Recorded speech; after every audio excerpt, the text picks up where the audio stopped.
Perkenalkan, nama saya Salanovi Anjani dari Prodi Fisika Fakultas Sains dan Teknologi Universitas Airlangga tahun 2018. Ngomong-ngomong soal Universitas Airlangga merupakan salah satu perguruan tinggi negeri yang ada di Indonesia.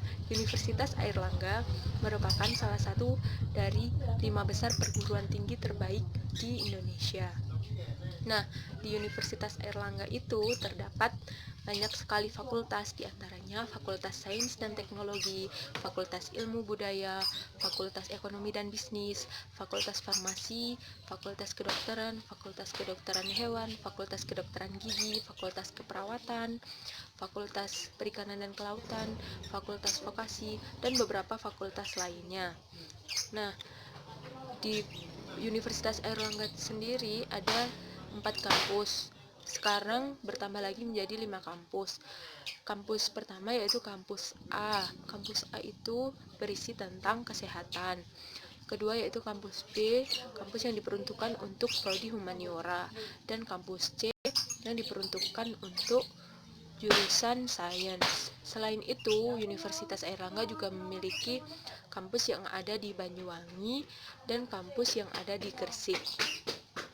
Nah, selain fakultas-fakultas dan ada 5 kampus yang dimiliki oleh Universitas Airlangga juga memiliki beberapa fasilitas. Misalnya ada bus ini dinamakan bus flash. Bus flash ini berfungsi atau difasilitasi untuk mahasiswa yang akan pergi dari kampus A ke kampus B atau bisa dikatakan antar kampus. Selain ada bus flash, ada juga asrama. Asrama ini untuk memfasilitasi mahasiswa yang membutuhkan, yang rumahnya jauh dan bisa tinggal di asrama.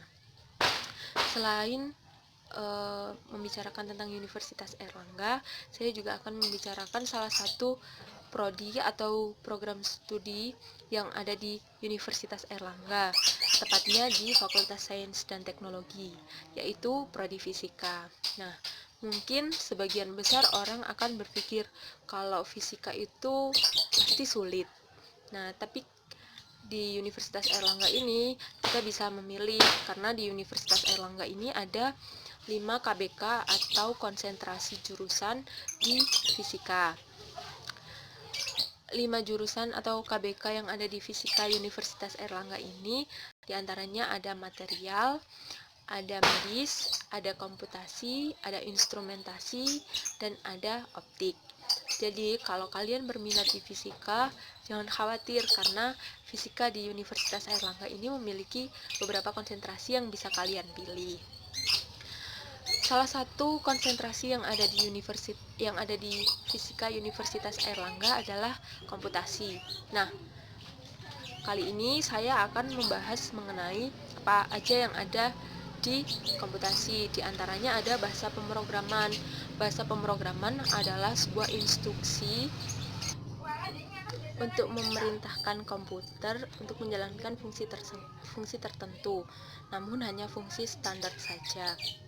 Atau bisa dikatakan bahasa pemrograman adalah bisa didefinisikan sebagai sebuah himpunan untuk memerintahkan komputer agar bekerja sesuai dengan sintaks yang kita inginkan. Nah, apabila kita menguasai bahasa pemrograman ini, kita dapat mengerti kapan data itu akan diteruskan, kapan data itu akan disimpan, kapan data itu akan diolah, dan bagaimana langkah-langkahnya. Nah, selanjutnya yaitu fungsi dari bahasa pemrograman. Bahasa pemrograman berfungsi untuk memerintahkan komputer untuk mengolah data sesuai dengan yang kita inginkan. Jadi, kendali sepenuhnya berada di tangan kita. Keluaran dari bahasa pemrograman dapat berupa aplikasi maupun program khusus. Contohnya, pada lampu lalu lintas, warna merah, kuning, dan hijau telah diatur sedemikian rupa sehingga memiliki waktu yang berbeda-beda dan pengendara dapat mengerti kapan waktunya jalan dan kapan waktunya untuk berhenti.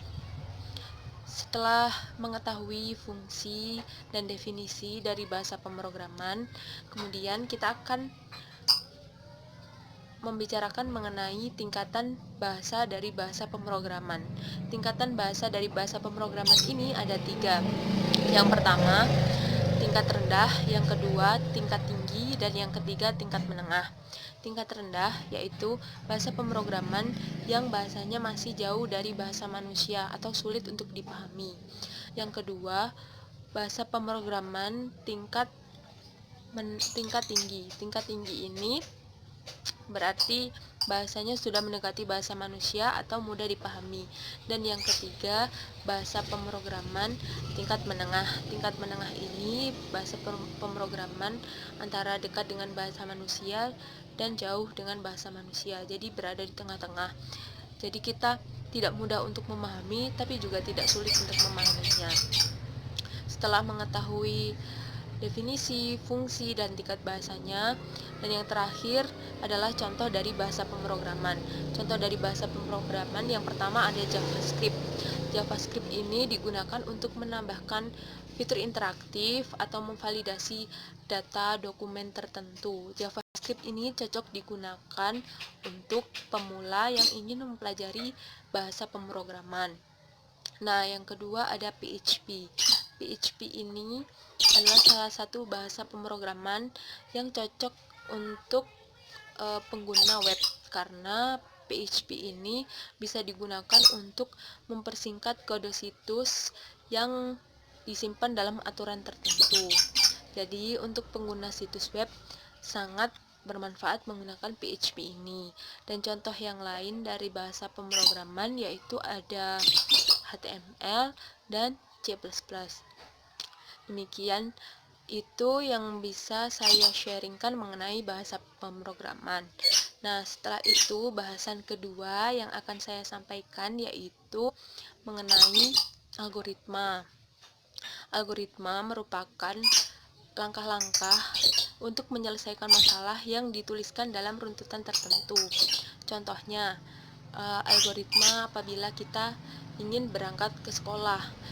Algoritma yang akan kita tulis yaitu langkah-langkahnya. Misalnya, ketika kita bangun tidur yang kita lakukan adalah mandi, selanjutnya adalah sarapan, dan selanjutnya berangkat ke sekolah menggunakan kendaraan apa. Seperti itu contoh algoritma. Selain algoritma berangkat ke sekolah, contoh lain algoritma adalah mudik. Nah, untuk para mahasiswa yang tinggal di kota, pasti ketika mau liburan kita pasti melaksanakan mudik. Nah, itu algoritmanya itu gimana? Apa saja sih yang kita siapkan? Apa saja yang kita lakukan ketika kita ingin mudik atau pulang kampung? Seperti itu. Nah, algoritma ini selain contoh-contoh sederhana dalam kehidupan sehari-hari juga digunakan untuk pengolahan atau pemrograman komputer seperti itu. Setelah membahas bahasa pemrograman dan algoritma, bahasan yang ketiga yaitu mengenai flowchart. Nah, flowchart ini merupakan bagan yang berfungsi untuk menuliskan alur juga. Jadi kayak misalkan kita memiliki startup. Nah, dalam startup itu kita pasti memiliki langkah-langkah yang harus dilakukan jika kita ingin masuk ke dalam startup itu. Seperti itu. Nanti akan saya berikan contoh flowchart. Nah, bahasan yang terakhir yaitu mengenai matriks.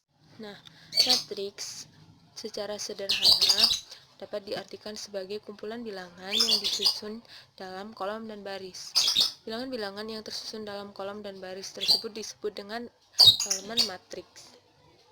Nah, ukuran matriks disebut dengan orde. Misalkan, orde 3 kali 2, berarti matriks tersebut memiliki 3 baris dan 2 kolom.